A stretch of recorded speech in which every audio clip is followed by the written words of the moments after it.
Recording live from Glory Hole Studios in Chicago and beyond. This is Cognitive Dissonance. Every episode we blast anyone who gets in our way. We bring critical thinking, skepticism, and irreverence to any topic that makes the news, makes it big, or makes us mad. It's skeptical, it's political, and there is no welcome mat. Today is Thursday, August the 21st. And you know, it's one of those days where like I wake up and I listen. The first thing I did this morning was not to go and like read any of my news sites. I had a busy morning and I listened to my podcast, which means I was an entire day behind in the news. So of course, when I got to the studio to record, Cecil's like, "Hey, have you heard about the new fresh hells that are occurring?" It's this morning. Trump's judgment against him, the $500 million, $500 million judgment that was against him, the amount was thrown out in the appeals court in New York. So they said it was an excessive amount and it's going to go, the case is still against him. And they still said that it's fraud or whatever, but now they're going to make a decision based on like whether or not that was, you know, what exact amount of money it's going to be. And I love the people who apologize for this and be like, what, the banks didn't care? The banks, you know, because they were saying he was defrauding the bank. And you're like, dude, it doesn't matter if you pay money back. It's not. It's still fraud. You still lied on the fraud part. Like that's the important piece. Yeah, I love it's so funny. On my ride up to the studio, you were literally making this same point. You and Marsh, I was listening to No Rogan. Yeah. And you and Marsh were talking about Stefan Molyneux talking about this nonsense of, you know, hey, you know, the only time that anybody throws you in jail is if you don't pay your taxes. The only debt you get thrown in for. And you were like, that's not true. The child support as well. Yeah. So like, he's just wrong, you know, because he's Stefan Molyneux. He's just wrong about everything.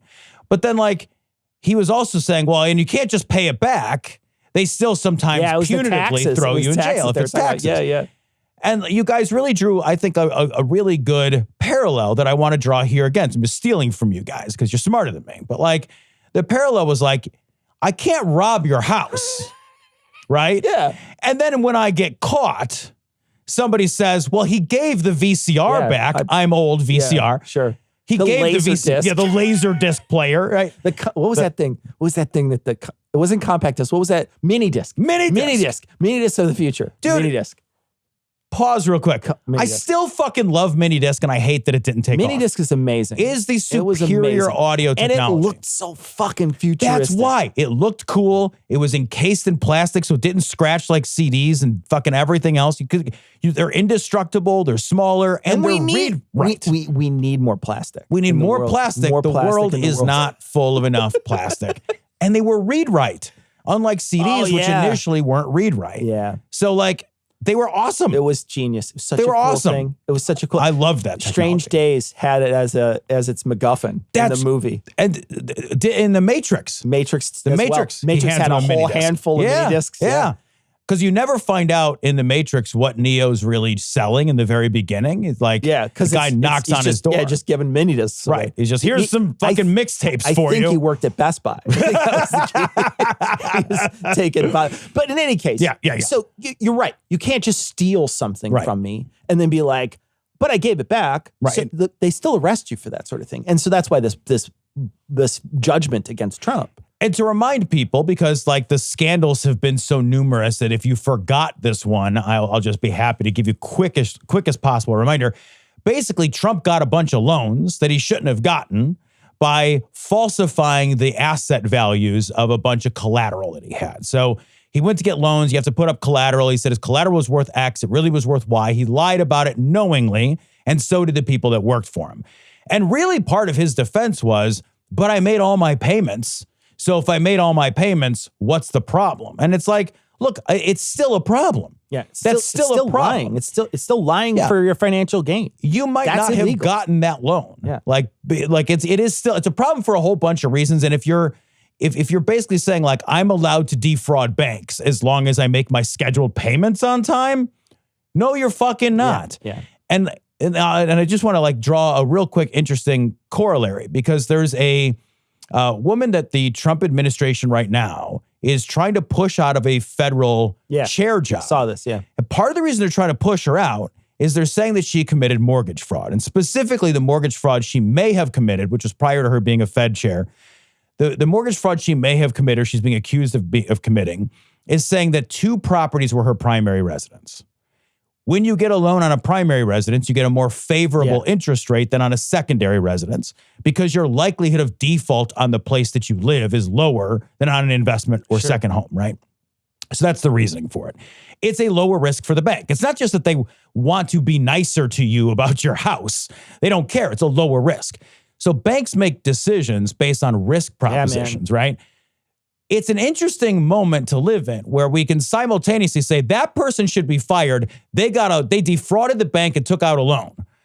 When I defrauded the bank, though, and took out a loan, it's fine. Yeah. She made all her payments. Yeah. You want to fire her. He made all his payments. It's totally fine.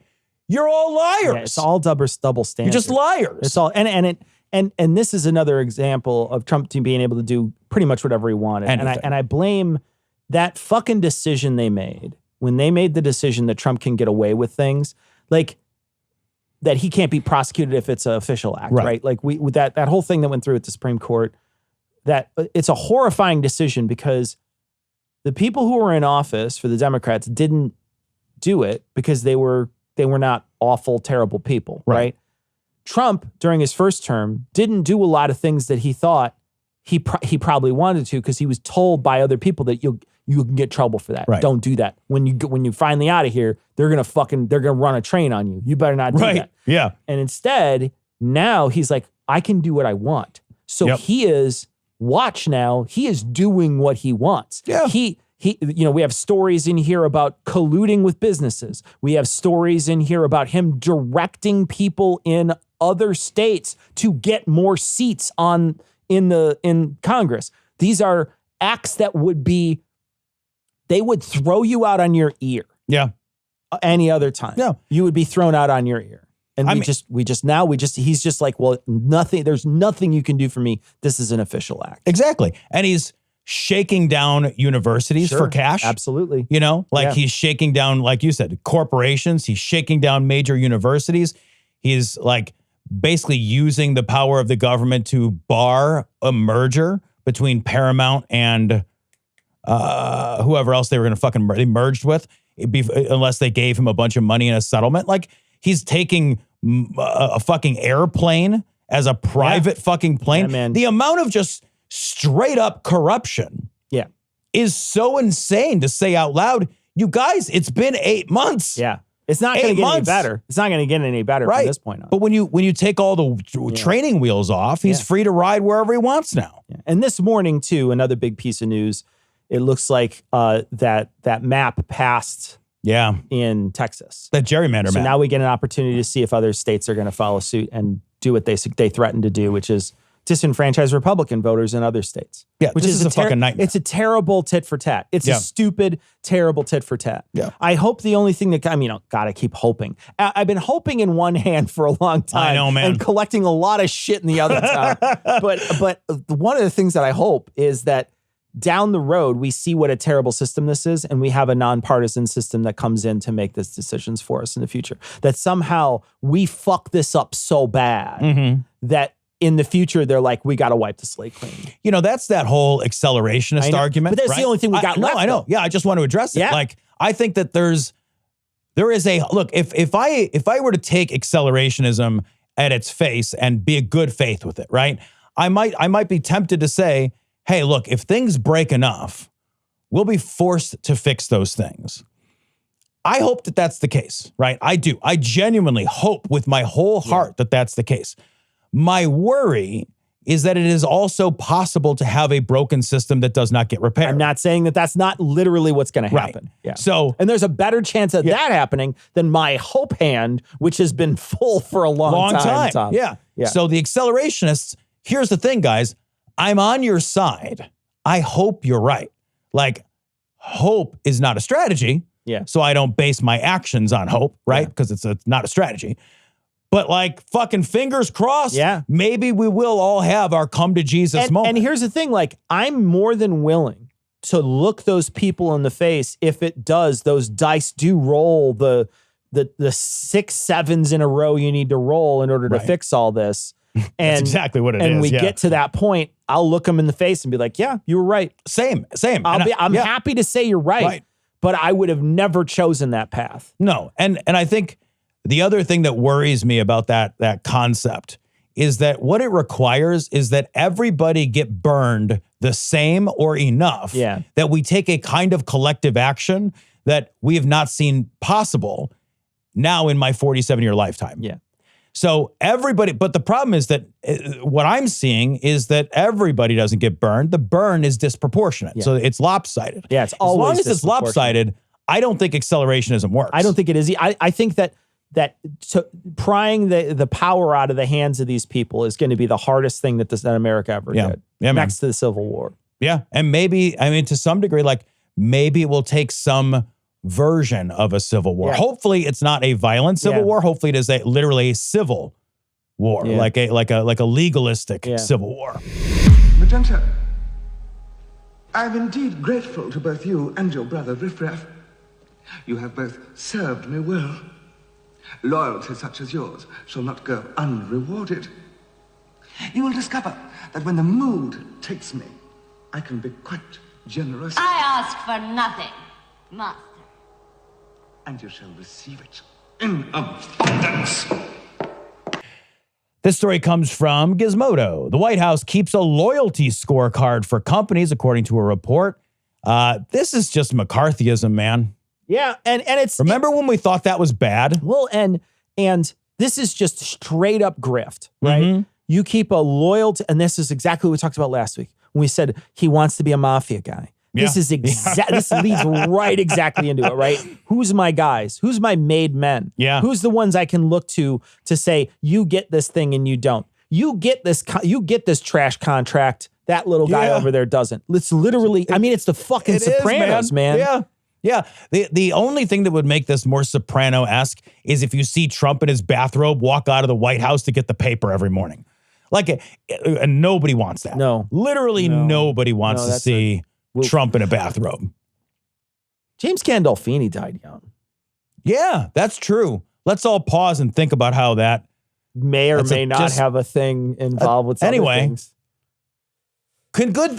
Here's what I've noticed, Cecil. Good things do eventually happen, right? Just over the course of time. It can't all just be bad things. Dude, it's all bad, though. It's so bad. I know. I say that, but I actually don't believe that. Every day there's a brand new hell. I know. Every day I turn on the news and I think to myself, this is what happens. You know, you're going to beat people down so hard over the next 4 years because every day there's a brand new beatdown. Every day there's a brand new beatdown.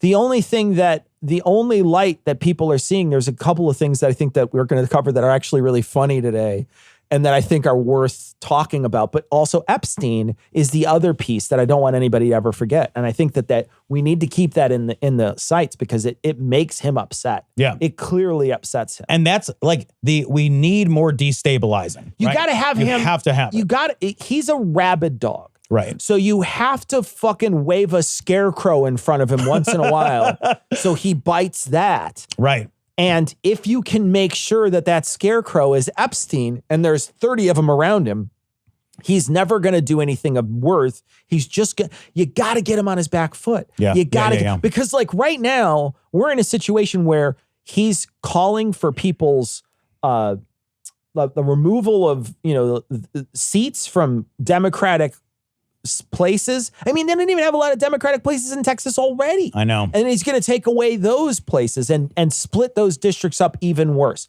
So you're talking about removal of seats, making it so that they have the House no matter what.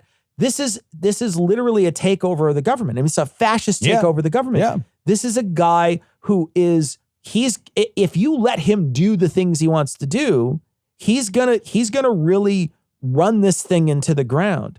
He's talking about, talking last week about moving troops other places. He still has control of DC. Oh my God. He's threatening other. Today I saw a tweet from him that basically threatened Colorado that they need to release somebody who was convicted of election crimes for him lying for election. He's like, if you don't, there'll be consequences.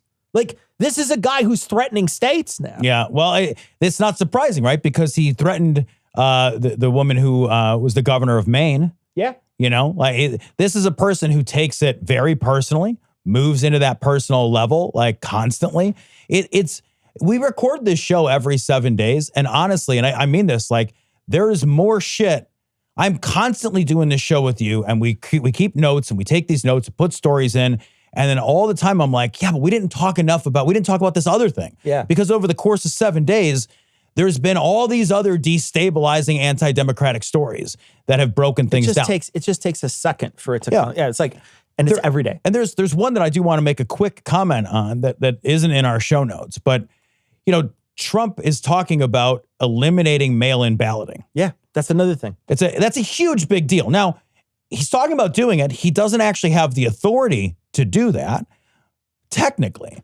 But somehow that doesn't seem to stop him from doing stuff all the time. So I think you have to take that very seriously. And one of the craziest things, Cecil, one of the craziest things that he said was, you know, when I talked to Putin, Putin said you can't have mail-in balloting and have free elections. And it's like, Russia doesn't have free elections. Russia couldn't point to a free election in a lineup. Thank you. Yeah. The idea. They're all Kaiser Soze. Do they Every single one of them. Yes. I mean, like when I heard that, I thought we should all be shocked and appalled that Trump is looking to Putin and saying, hey, this guy says that's not how you run a democracy. Yeah. Russia is our example of how to create and maintain a functioning democracy. Yeah. Russia? Yeah. Really? Fucking Ronald Reagan will be spinning in his grave so fast he could fucking light a fire in there from friction. What is happening? Yeah, man. If you're a Republican, what are you thinking? Russia has been our enemy for decades and decades and decades. I know I've said this before, but like we all hid under our desks at some point in relatively recent generational memory. We literally hid under our desks for fear of annihilation from the Russians. And now we're saying, how do we run a free and fair election? Well, why not look to North Korea for it? The thing is like, this is a guy who wants to do whatever he can to rig these elections. Yeah. He's been trying to do it since he got in. There's speculation that he did it this last time. There's people who are trying to go to court. There's people who are digging into this. I don't know how much juice is behind it. I don't know how much, I'm not willing to, unless I see like lockdown drag ass proof. Yeah. I'm not gonna fall into the metronome of, you know, they won this time, it's election fraud. He won this time, it's election fraud. We won, it's election fraud. I don't want to do that. If there's actual evidence of election fraud, I'd love to see it. Yeah. But I'm not going to automatically believe it exists, right? I can believe that the Democrats fuck things up on their own. It's not like that's not a hard ask for my credulity. You know what I mean? I know. Like you could just be like, yeah, no, like I think they fucked it up on their own. Sure. That's okay. Yeah, I think I get it. But what we have is a guy who is obsessed with always being on top. And he will do whatever it takes to be on top. I don't know. I think I really am leaning now, after this last 8 months, to say Trump will die as king of America. Yeah. I don't think that's not going to happen. I think that our 2026 elections are in jeopardy. Yeah. Our 2028 election might have Trump on the ballot, and that might is getting bigger by the day. I'm worried about the same thing. I am worried about the possibility long term of being able to hear dissenting voices. You know, I watched a video on the Washington Post's website of police forces in DC arresting some guy fairly violently, throwing him to the ground, arresting him, and they threw him into basically an unmarked SUV, and they refused to identify what agency of the government they worked for. We're disappearing people now. And here's the thing.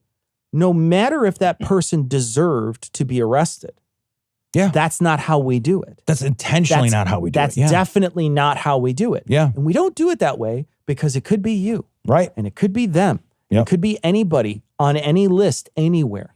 That's not how we do it because it protects us from the government. Right. There's a group of people right now who think that they are part of this government. They think they have ownership, but they don't. They don't. They don't have any. Yep. They think they do because they supported this guy, but they don't have any ownership of this government. And they think that they're part of the in crowd and that there is going to be a rude awakening. And there already is a rude awakening of a lot of people economically. Right. But there's going to be a ruder awakening later on if they start to collect people and do. And I'm not saying that's not going to happen because I'm 100% seeing it right now happen. Yeah, man. You're exactly right. Now, this is like something I've thought about, and I'm not the only person who's thought about it, but like the guarantee of due process has to be universal or not, or it doesn't exist. It doesn't exist. It is a binary guarantee. Yep. So if the guarantee of due process is something that is only applied at the luxury or at the whim or at the discretion of the powers that be, then there is no guarantee of due. There is no due process. And we have lost our ability to petition our government for redress and wrong. Yeah. And that is a constitutional right that we are guaranteed. So our civil rights, our ability to say, I am a citizen, and if things go wrong, there's a process I can engage. And I might win, I might lose, but there's a process that I can engage. If that's selective for anybody, it doesn't exist for anybody. So that's a big fucking deal. That's like the biggest deal. That's what we fucking had a whole revolution about. Yeah. Every other right is predicated first on the bedrock of your ability to, as a citizen, to enforce your other rights. If we lose the due process piece, you don't have a Second Amendment. Yeah. You have a privilege. Every right becomes a privilege that is granted or not granted at the discretion of the powers that be. Without that due process, it's so fundamental. To erode it at all is to say that we are living now in an entirely new space. Yeah. I recognize too, when I look back at the revolution, I think, taking those rights away, all those things that you suggest to process, having a group of people that are in your space that can do essentially whatever they want. All those things are coming. They're back now, right? Yeah. We had a whole revolution. But one of the things we had a revolution about too was tariffs. Yeah, man. Yeah, you're exactly right. Like we had it. Like, hey man, let me tell you why they threw a bunch of fucking tea into a harbor. Yeah. And that's we're at a place where like we have decided to roll the clock back to 1775. Yeah. It's fucking wild. Yeah, it's crazy. It's not wild good. I'm alive.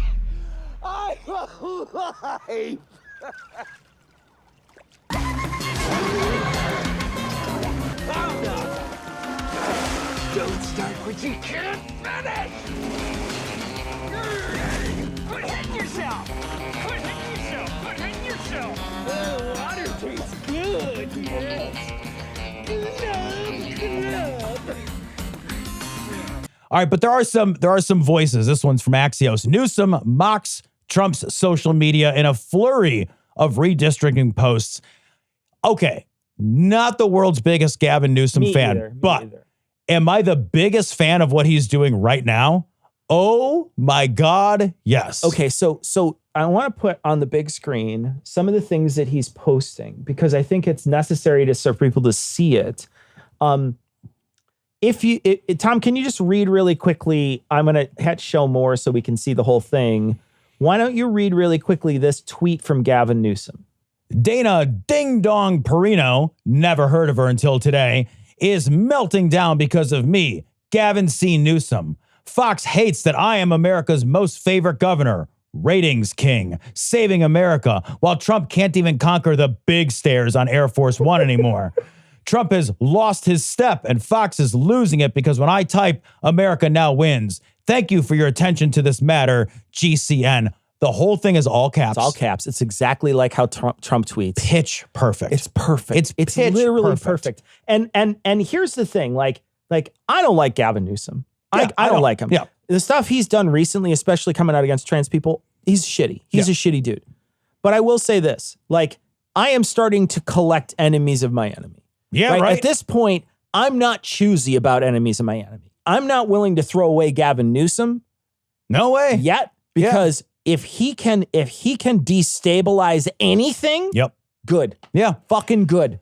This is that's exactly the right thing. We have to constantly destabilize and push this jackhole onto his back foot. We need to make him respond to stuff like this all the time. We also need to make the right, who is responding to Gavin Newsom and saying, this is not the way you should behave. This is inappropriate. It's amazing. It's so insane that you do literally the exact same thing, pitch to pitch, of what Trump has been doing.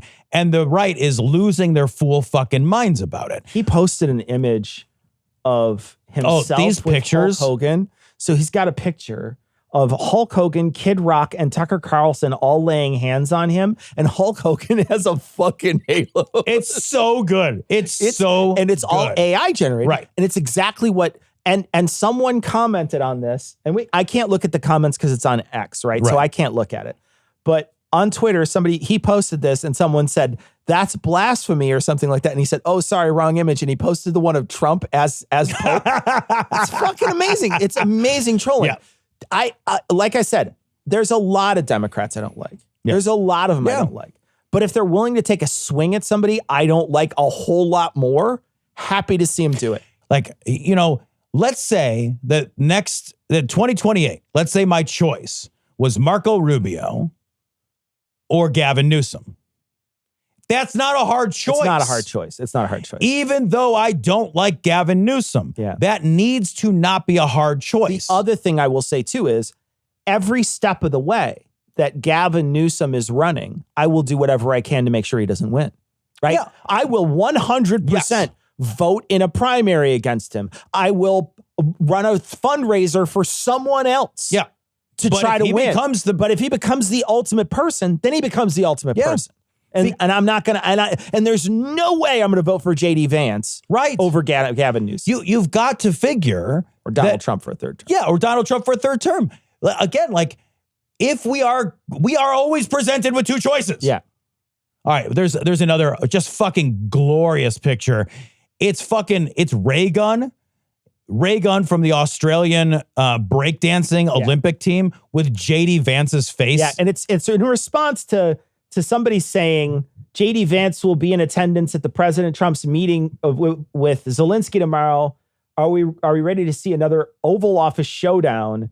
And then Gavin Newsom's office posted JD Vance dressed like Ray Gun or with Ray Gun's face on or JD Vance's face on Ray Gun, and it says the highly anticipated showdown. It's the actual best. It's amazing. It's genuinely amazing. It's like and that's the thing is like I'm happy to have this guy go at him now. Yeah. And he's just trying to do it literally to get himself in a position to eventually run. I know that that's what his thing is. Right. I don't care. I don't want him to run. I don't want him to be the guy. Right. I don't want him to be the guy at all, like in a lot of different ways. But I got to say, like, if somebody is, and here's the thing. If Joe Rogan tomorrow turned on Trump, I wouldn't be a fan of Joe Rogan, just like I'm not a fan of Gavin Newsom, but I'd be happy it's happening. Yes. You know what I mean? I'd be happy that it's I'm not saying that like I'm going to be Joe's best friend. Right. But I am going to say like every step he takes, I'll be like, go get him. Yes. Like we have to do that. Go get him. Yeah. If we don't support the people who are in opposition to the destruction of our democracy, we'll lose our democracy. Absolutely. And then we won't be able to make these kinds of choices anymore. Absolutely. What is up with this dusty old claptrap? And the garage, too.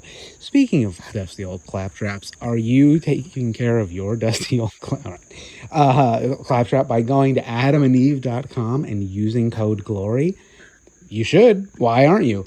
Because when you do, you get 50% off almost any one item. Can you believe it? Have I been saying this for years? Literally. Are you listening? Do I need to invite you into my dusty old claptrap? It's not happening. But also there's spiders and the cobwebs and stuff, whatever. You don't need to know that. But now you do. So why don't you also know that you should go to adamandeve.com and use code GLORY? Because guess what? Free shipping, discreet shipping, rushed processing, the 50% off almost any one item thing that I told you already. Okay? Do it. Go there. The end of the world is coming. You might as well also be coming before the end of the world. Jesus is coming back, apparently. on your on somebody. I don't know. That's up for debate. But what's not up for debate is the savings at adamandeve.com using code GLORY. All right. Is this a good enough ad to convince you to go into the why? There's a fly in my claptrap now? Get out of here, fly. Okay. But you should be flying to, there's 2 flies. And a spotted lantern, or whatever it's called, lantern fly, freaking kill those things. I think. I don't know what this, anyway. GLORY. You know what I mean? Use it at code checkout. Code GLORY at checkout. Thank you so much for being here. Is this worth it? Yes, it is. Code GLORY. Do you like sports, Frederick? Oh, I don't believe so, madam. I thought we liked stripes this year.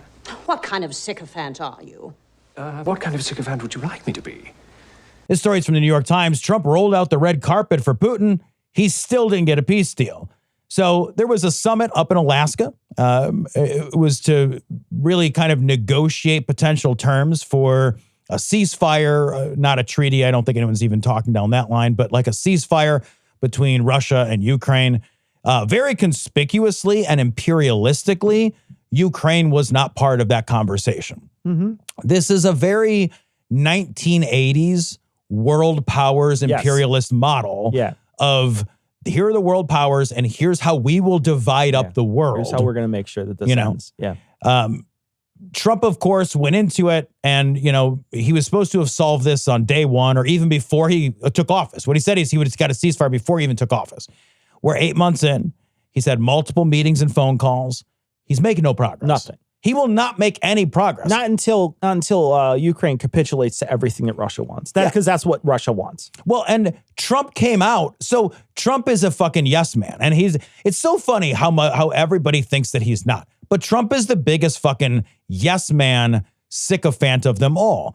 Anytime he meets with anybody that he perceives as being powerful, he always caves to their worldview and to their points. So ahead of time, he said, we're going to have, if Russia doesn't agree to a ceasefire, there's going to be sanctions and all this stuff. Big talk. He met with European leaders ahead of this thing. And he said, I'm going to agree to these European red lines. We are not going to cede land. These are the European red lines. He agrees with what everybody says. Then when he gets in a room, he agrees with that next person. So he got in a room with Putin. And now he's talking. Now, all of a sudden, there's no sanctions on Russia. Yeah. There's no ceasefire.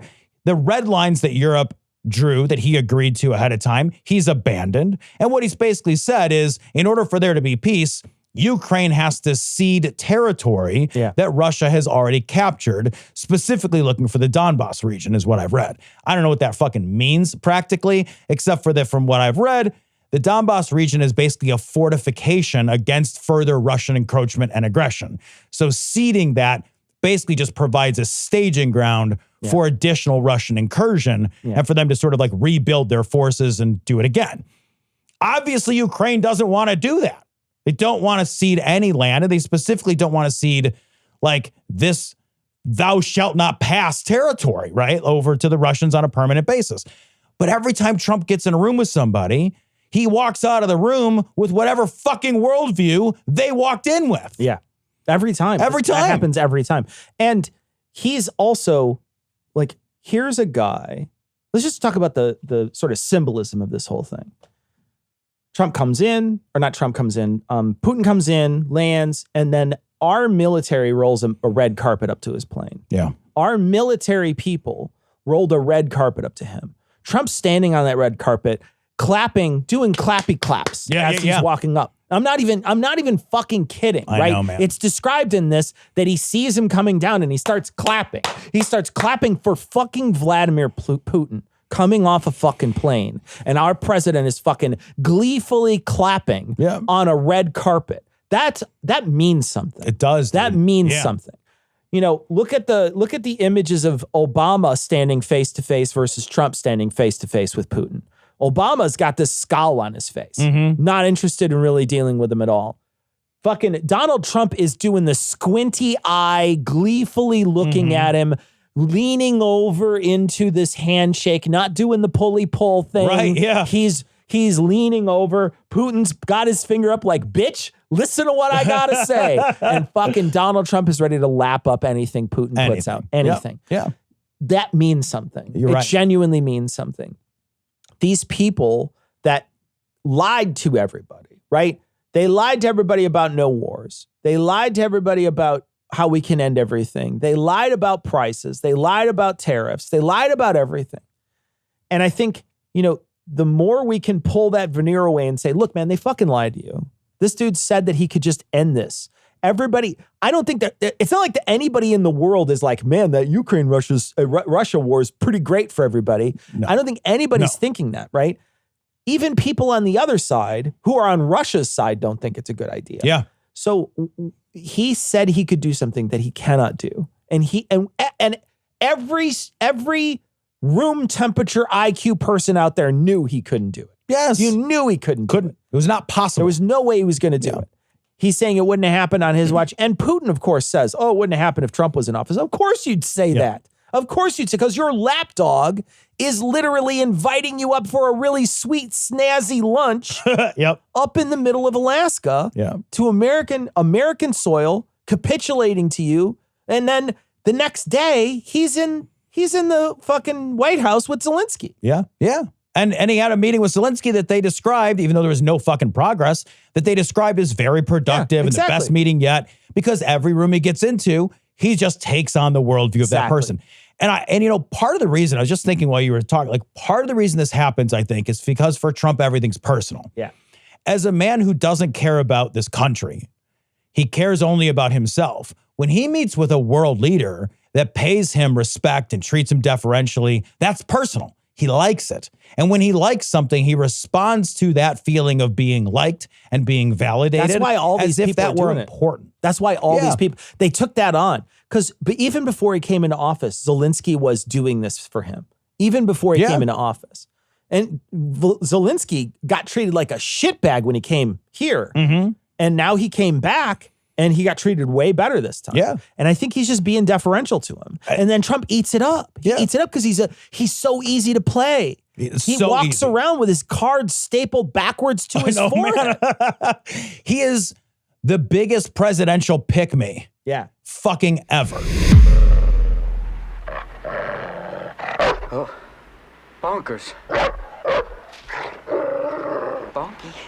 Come on now. Give me the paper.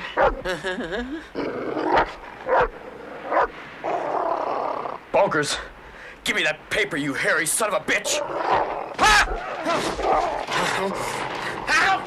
This story's from NPR. Government papers found in an Alaskan hotel reveal new details of Trump-Putin summit. What I love about this, Tom, is they find these papers, they contact NPR, NPR has these papers, and they look through them and they're like, well, it says where they're going to be. It says what they're going to have for lunch. It says who the people are, what their personal phone numbers are, man. And then they call the State Department and they're like, hey, we found these papers. And they're like, oh, they're nothing. And then NPR's like, cool, we'll publish them then. What I love is they're like, yeah, we found these papers. They're like, oh, it's nothing. And then they called their bluff. They're like, okay, if it's nothing, here they are, published on our website. By the way, when you read this article, you can click on a link and look at the papers. They published them online. And I'm like, great. Do that every time. Every time they say it doesn't mean anything, to be like, great, it doesn't mean anything then. Oh, it's not classified or confidential? I'm taking you at your word. Yeah. Then, which is exactly what they did with the Signal thing. It is. Yeah. As soon as they're like, oh, this isn't classified, they're like, great. Yeah. We're going to publish the entire thing with unredacted, with all the screen grabs and everything. Yeah. Like, there is not, this would be a scandal on scandal on scandal in any other administration. Yeah. And this barely touches the news. Yeah. This is an incompetent group of people. They are not competent to hold our state secrets. We know they're not because, again, it hasn't been a full year. It's not been a full year. Yeah. And we've already had 2 signal gates, actually. We had 2 signal leaks. So we had the big signal leak, and then we had the baby signal leak where hey, we had his lawyer and his wife all on a call together talking about state secret shit with Hegseth, and the fucking first one where they invited the Atlantic guy. And then you've got we had a meeting and we left a bunch of fucking phone numbers for government employees just laying around. Think about how incompetent that is. I don't know about you, but every time I leave a hotel, every time, I've got my fucking suitcase in my hand, the last thing I do is pause and do a quick sweep of that room to make sure I didn't leave my fucking glasses or keys or toothbrush or whatever, because I recognize that I am an idiot and I should not be trusted with belongings. And so I do a quick double check.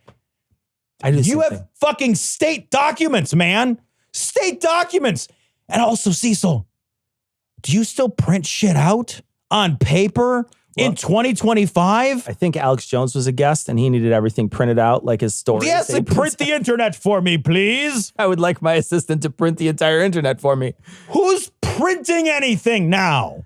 Jesus fuck, man. The crazy thing is that journalist who was in the Signal thing accidentally got invited to that lunch too. He's like RSVPing through Signal. Yes, I will have a +1. This is a weird thing to get an Evite card Let from. me ask you a hard question. Yeah, okay. Would you rather this administration be whip smart or this stupid? Because here's the thing. Oh my God. The good thing about them being whip smart is I was beaten by the best. Yeah. The bad thing about them being this stupid is I was beaten by that. Jesus. So it's dude. an ego. It's really an ego thing because I'm much more happy that they're incompetent because it's just less damage, in my opinion. It's less damage. It's less purposeful. It's less on purpose damage is what I should say, because they can still do damage being stupid. But I think like more conscientious, purposeful damage is done by somebody who's way smarter. I'll take the opposite. I'll take the opposite side of the coin. And I'll suggest that, like, I wish they were whip smart, because somebody, if they were whip smart, would be able to say, that's a bad idea. We shouldn't do it. Yeah, I guess that's true. We shouldn't actually be a corrosive generational force for like democracy itself, guys. Yeah. So I do. Like I also like a Dunning-Kruger cabinet is terrible. It's terrible. It is. It's terrible. But the ego part of me, I want to address the ego because that's a big part of me too. I have said this before, and I can't even express how much this bothers me, that like the super villains are this tacky and this stupid. Yeah. If I go to your volcano layer and it's fucking got a live, laugh, love poster in it, like, I don't care how much you shock my balls. I still don't respect you. Like, I'm still like, yeah, I know you're going to kill my family, but I'm like, fuck your live, laugh, love, fucking your tacky Hobby Lobby bullshit. I don't, like, this administration is so incompetent and tacky and gaudy and stupid. And I just look at it and I'm like, God, I miss the days when serious people were my enemies. Yeah.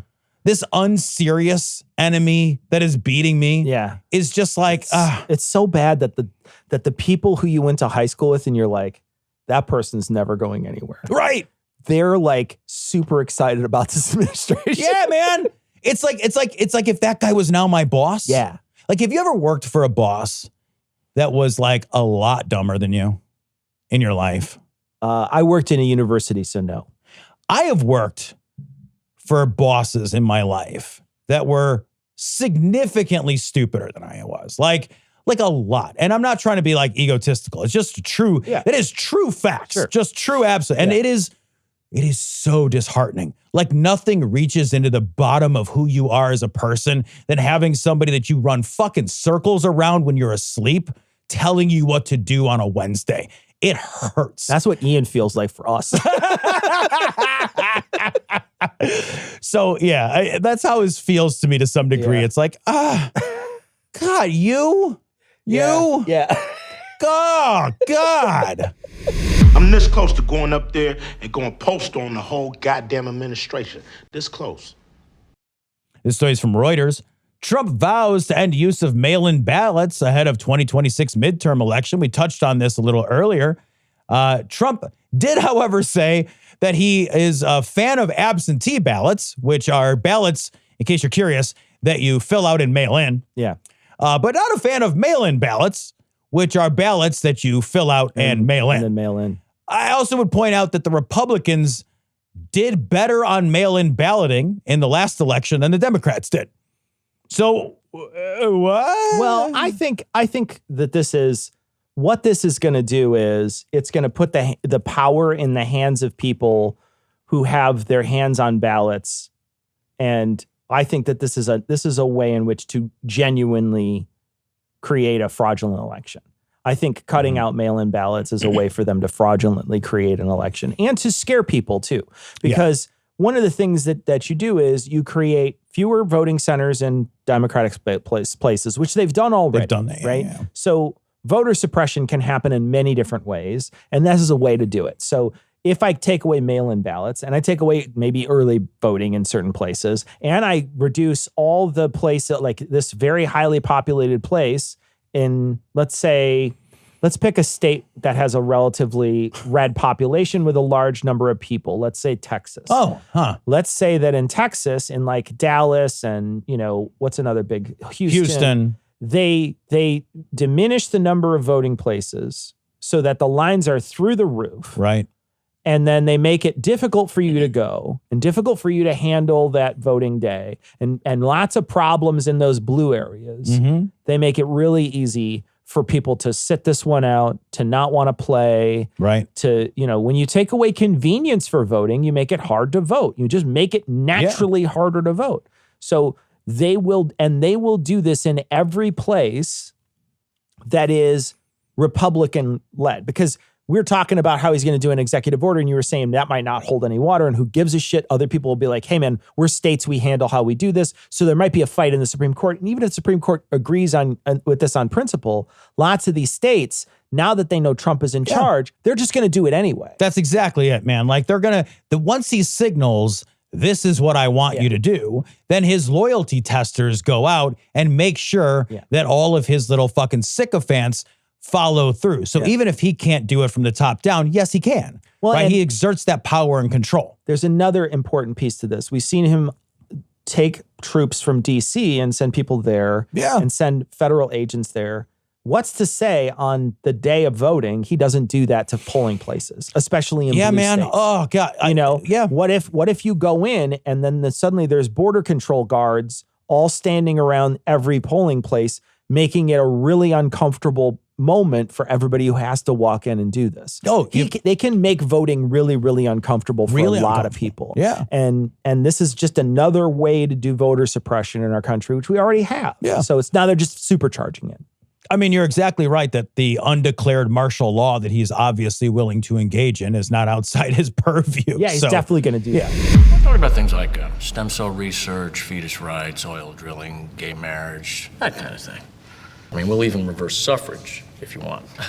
See, we are willing to go far for you. We're willing to go very far, very far.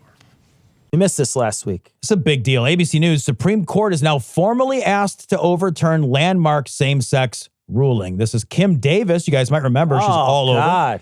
A former clerk who refused gay couples. God. She's the one who brought the appeal.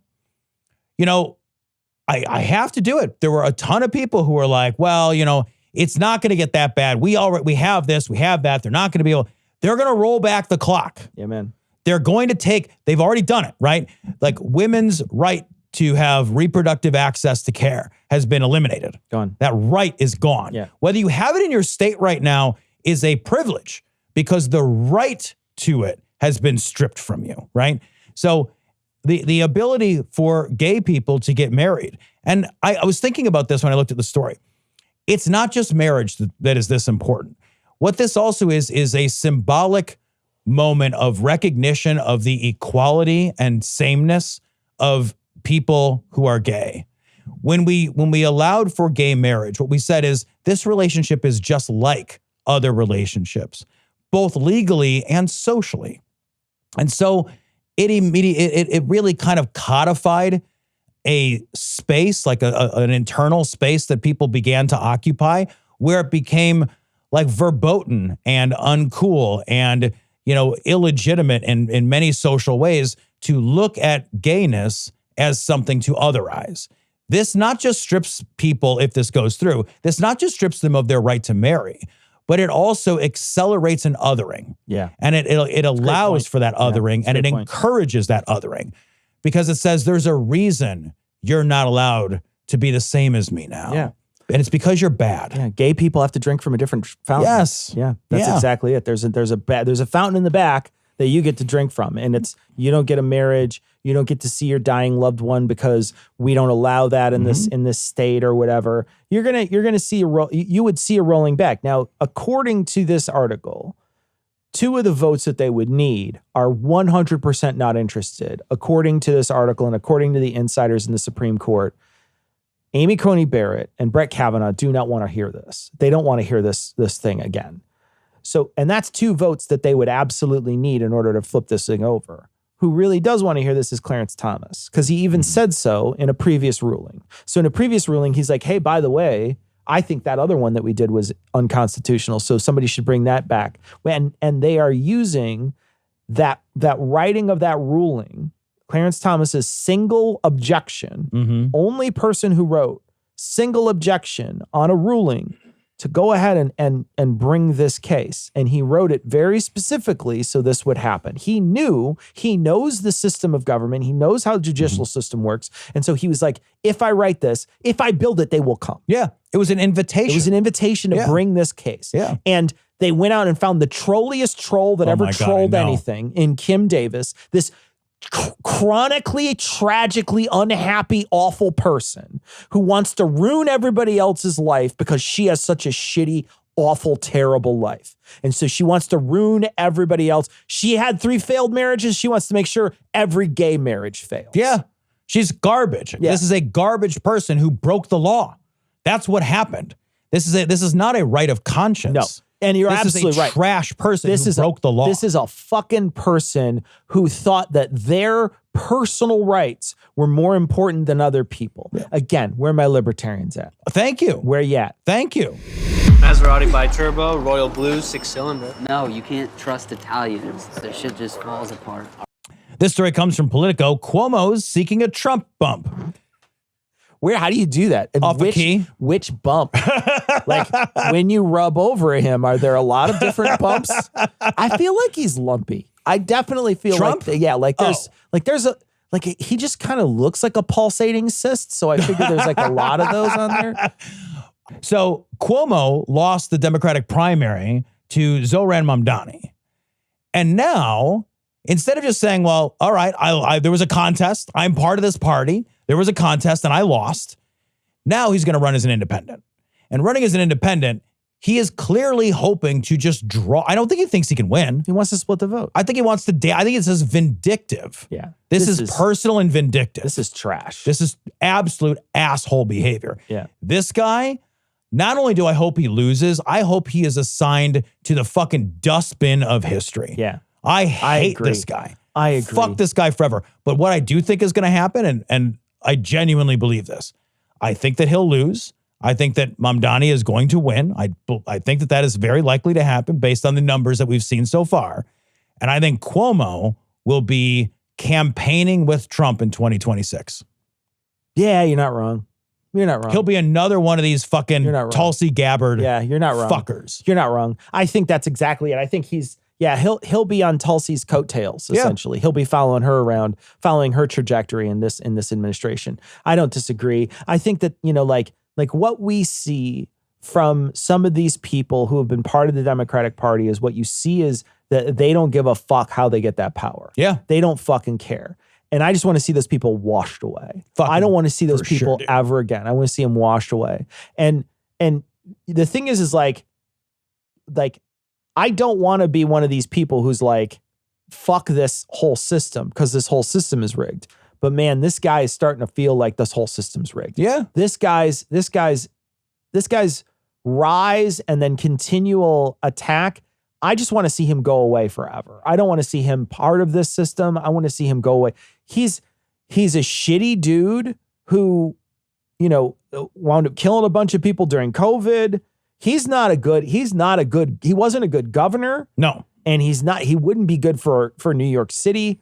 I want to see, and the way that there's a centrist group of people out there that are so afraid of Mamdani. So afraid, man. So afraid of this guy. And you're like, come on, man. This guy isn't saying anything that isn't, I mean, I don't know that this guy would be far left in other places. No. He feels like he would be centrist left in other places with some of the stuff that he suggests. I 100%. I think that the powers that be that run the Democratic Party are missing their moment. They are misunderstanding the moment here, and they're doing exactly the wrong thing. And that leads us to our next story. This is from the New Republic. Establishment Democrats are going to torpedo the 2026 midterms. This is a good article. This is a good article. Yeah. If you have an opportunity, my suggestion is to read this article because it points out that not only the people who ran in our last election pulled some really shitty, dumb things that they did at the end.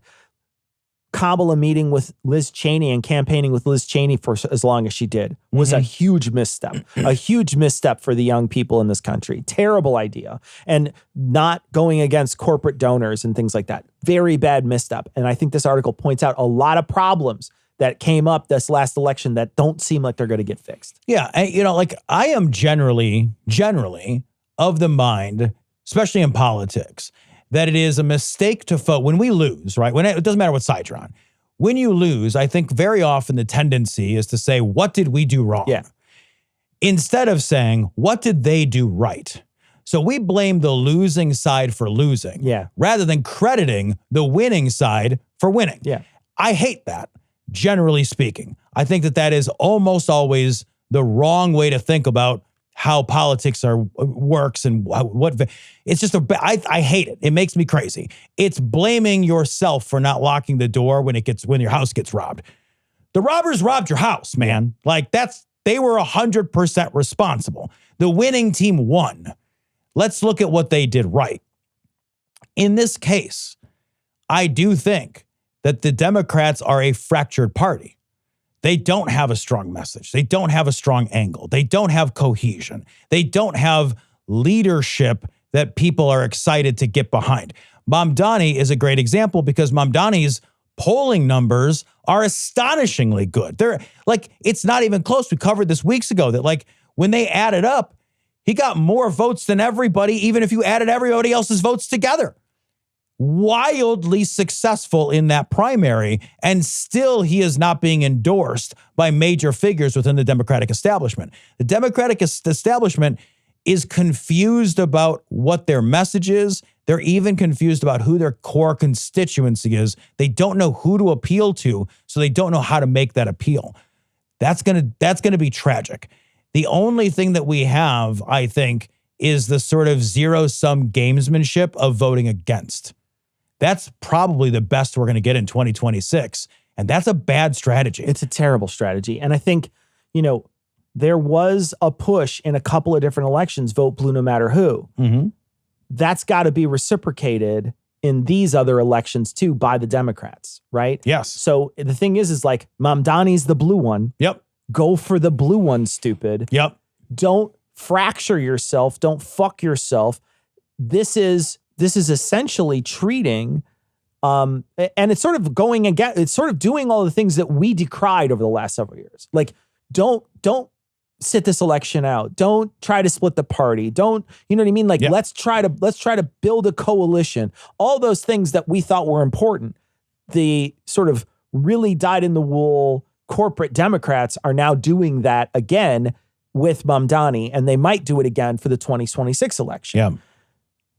They're doing exactly what we decried before. And I'm going to be consistent and say that's fucked. Fuck you. Yeah. Get rid of them. And I would be so happy if they start getting rid of these really corporatist Democrats that are not trying to embrace this populist message, which you pointed out they got right. Yeah. The Republicans got it right. Now, did they deliver on any of that stuff? Absolutely not. They didn't. They didn't deliver on any of it. Do better. Yep. Embrace the populist message and do better. Do a better job of creating those things that you say you can create and do the actual work to do it instead of just getting in and grifting. Go ahead and do that actual work. And then the people will, I think, that could totally change the face of the party. But what you have is a group of people who, are really comfortable. Yeah. They're really comfortable. It doesn't matter who's in charge. It doesn't matter if Trump's in charge. These people are very comfortable. Right. Get the comfortable people out of there. Get these people who have been, 25, 30-year senators, 25, 30-year Congress people. Fuck them. Get rid of them. Get rid of these people who are complaining about how much money they're making in there and how they can make fucking insider trading and not get in trouble. Get rid of all of them. And the Democrats have to figure out too, And that, like, what are the lessons we should learn from the winning team, right? And like, the Democrats have to figure out that the big corporate donors, the big corporations, the CEOs, the heads of like industry and state, what we have to know now is that they never cared about any of the principles. We don't have to appeal to them on principle. We have to appeal to their desire to be appealing to power. We've seen them all shift. They shifted toward DEI. Now they've shifted away from DEI. They don't care about these things. They don't give a shit what's happening. You also, in 2026, have to concede that your major corporate donors are not going to back the left because they don't have any principles. So they're afraid, and they should be. If I was a giant corporation, there's no way that as a giant corporation, I could say, I think we should go against the Trump administration. The Trump administration has shown itself to be punitive. It's shown itself as willing to single out not just companies, but the people specifically that work there. You're not going to get Facebook. That's a great line. That's a great idea because you're right. You're absolutely right. But what we can do is take a lesson and say, all right, we're not going to get those. We don't have to appeal to them now. What we have to do is win. If we win, they'll come to us. We know that because they blow in the wind. They're craven. Right. So if populism is what America wants, there is a left side populism. Let's appeal to populism. Let's embrace populism, but let's embrace a left-leaning populism. We don't have to try to chase these guys that we can't catch. Yeah. It's like the fucking pretty girl at the bar that you asked out has already said, no, she's with this guy. Stop trying to court her. Stop it. And the thing is you're absolutely right. These people, the moment they saw Trump was in office, and even companies that have been for a long time what we would consider left-leaning companies. Look at Target. Yeah. They immediately capitulated as soon as he was in office. Not because they care about DEI or gay rights or any of the stuff that they've said they've cared about forever. They don't give a fuck about that. No. Right? It was good that they did show that idea of respect because it normalized those things to make them worthwhile. But the moment that someone was in power that they said they didn't have to do it, they just literally stopped doing it. Because all they wanted to do was make money from the beginning. They never gave a fuck about any of this stuff. So what they're willing to do is go and capitulate and beg Trump to look at fucking Tim Apple. Bring in that fucking Apple in, right? Yeah. Here's Tim Apple walking in with his little fucking solid gold statue he wants to give to Trump because what he wants to do is make his company money. Yep. He didn't give a fuck about anybody else. He doesn't care. All he cares about is his shareholders and that 2 meetings a year where he has to stand in front of them and say he made more money. That's all he cares about. He doesn't give a fuck about anything else. And all these people, what they want is they want to just keep making money. And they realize that they can make a fuck ton of money under Trump because he's going to fucking bend anything he can and break any rule because he doesn't give a fuck. Yeah. So they recognize it's even their bread is buttered way more on the other side. It's that. And also on the Trump side, there's carrots, which you've, and then there's enormous sticks. Enormous ones. There's enormous sticks. So anybody who goes against the Trump administration, like look at Harvard, look at the incredible amount of pressure that Harvard as an institution is under right now as a result of its pushback against the Trump administration. So companies are always amoral. Their job is to make money. They don't have values. A company can't have values. It's not possible for a company to have values. A company has a fiduciary responsibility to make money for its shareholders. That's the only value that it has. And that is, its value is to increase its value. We make these mistakes of saying this is a good company morally, this is a bad company ethically. They're just places. These are just legal entities. It's not even real. What we want is their money. That's what we want. If the left wants their money, concede that in 2026 you're not getting it. You have to win first. You got to win first. So that means you've got to get a grassroots message out. The article that we were just talking about shows that there are candidates who at the grassroots level, without taking corporate money, are outraising those that are taking the corporate money. The message and the money is in populism right now. Be left-leaning populists. And the thing is like the moment you win, then those companies have to be populist. Yes. They'll come back. And they have to fall in line with what you want. Right. Because we've now laid the groundwork that these companies will capitulate.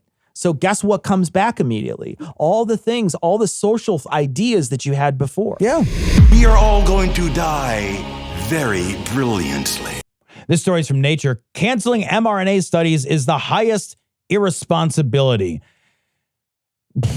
RFK Jr. and his merry band of assholes have canceled $500 million worth of contracts meant to fund mRNA research, primarily for respiratory diseases, but not entirely.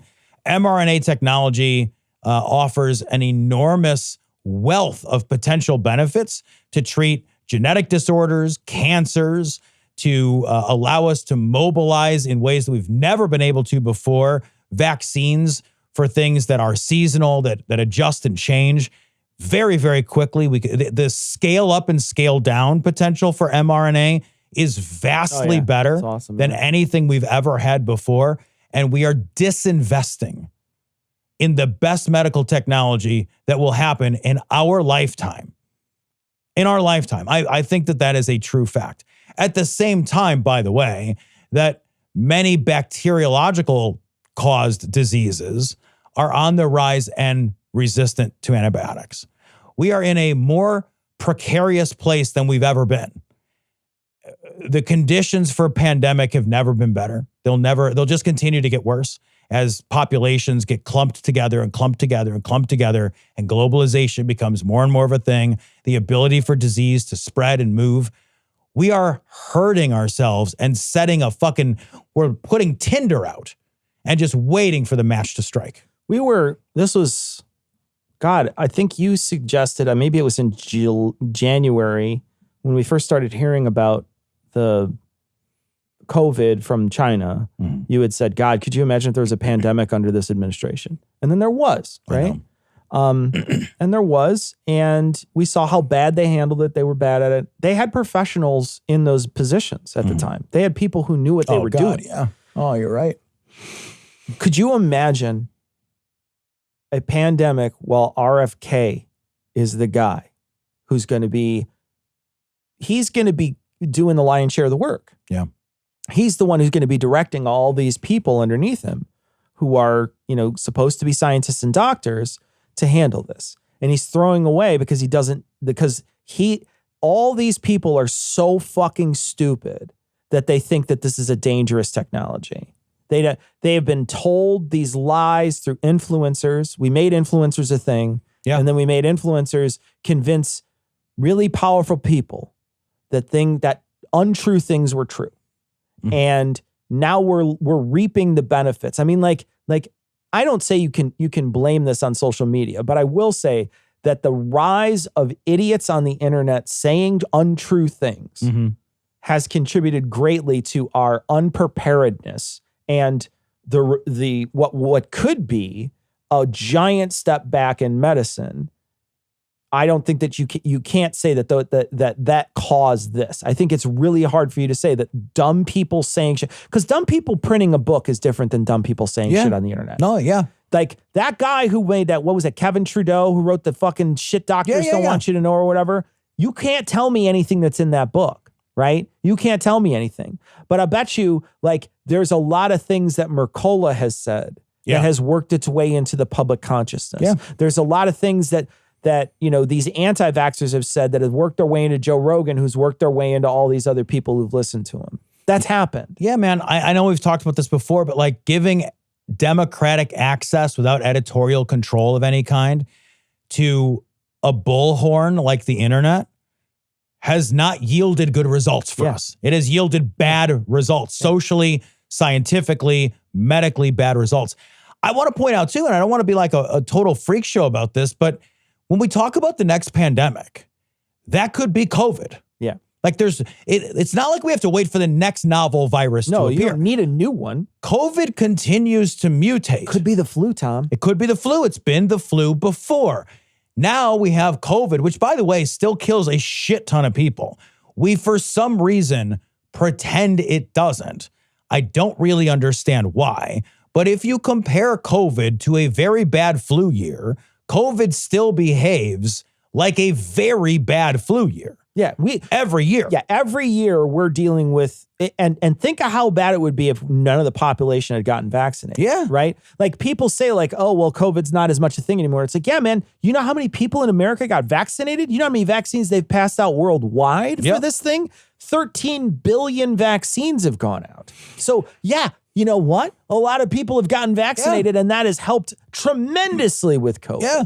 And it is still the case that like we are looking for like in the fall, the last couple of years, new COVID vaccines have been released. And those COVID vaccines that were released, they were responses to the variants that circulate, right? And the hope is that you will see the variant that circulates and say, we're going to produce and everything is a chasing game, right? Everything's like you're doing a thing now for something that happened then because you can't predict the future. So the new variants that are circulating, they say, okay, we think it's probably going to be this one. This one appears to be the strongest. Let's make a vaccine booster. And that usually happens in the fall.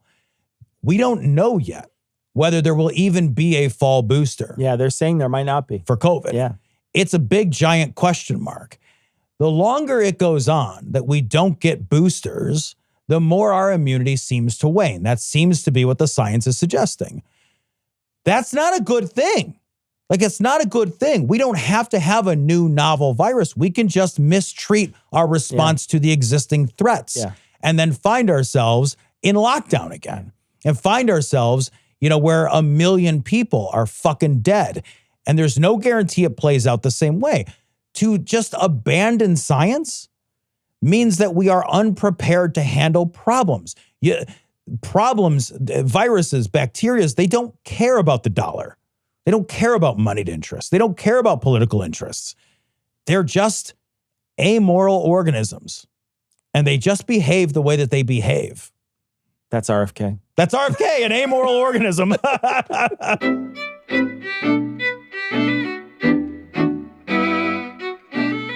All right, that's going to wrap it up for our main show this week. We're going to have a patron show on Thursday, and we're going to leave you like we always do with the Skeptic's Creed. Credulity is not a virtue. It's fortune cookie cutter mom